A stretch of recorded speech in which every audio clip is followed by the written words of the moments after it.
Mahigit doble ang tinaas mga kaso ng cybercrime sa Metro Manila ngayon taon. Mas high-tech, mas napapadali yung proseso. Yun nga lang, kung nagagamit ito sa mabuti, mas madali rin nagagamit sa kasamaan. Mas madali rin nagagamit sa...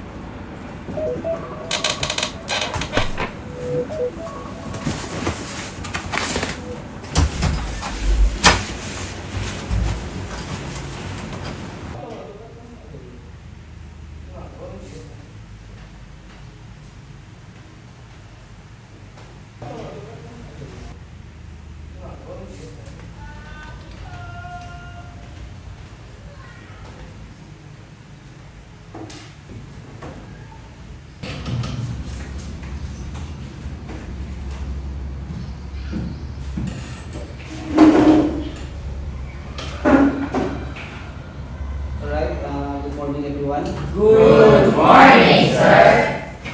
So, this morning we will have our discussion regarding on what we call the cybercrime. Alright. What is cybercrime? Who can give me a meaning of a cybercrime?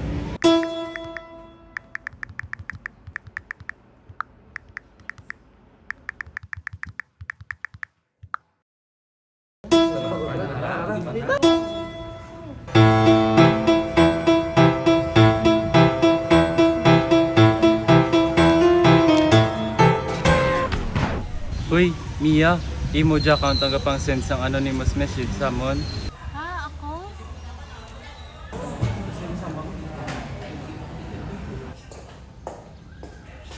Wow, sagad ka man na magtago sa likod kang keyboard, no? Inupid ang balon dili sa sutubangan ko, wow.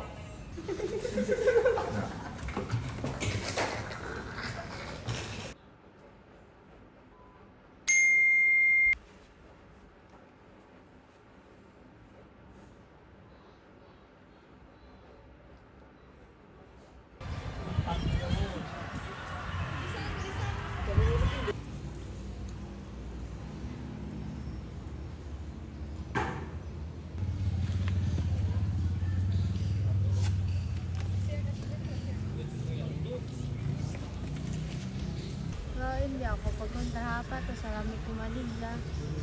Sorry, Mia. Wala ko man ginapamatian. Side mo. Kayo man lang gabi kitang biktima didya. Wala ko kamaan. Kasunod man lang ako sa uso. Sorry, gid.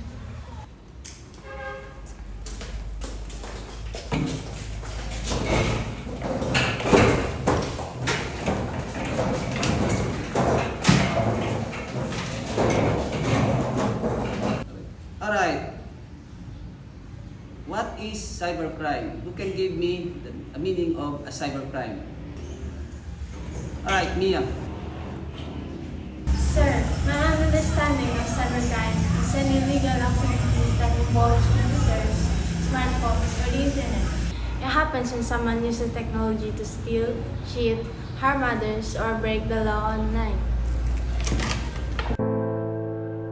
The keyboard is not a gun, but it can kill honor.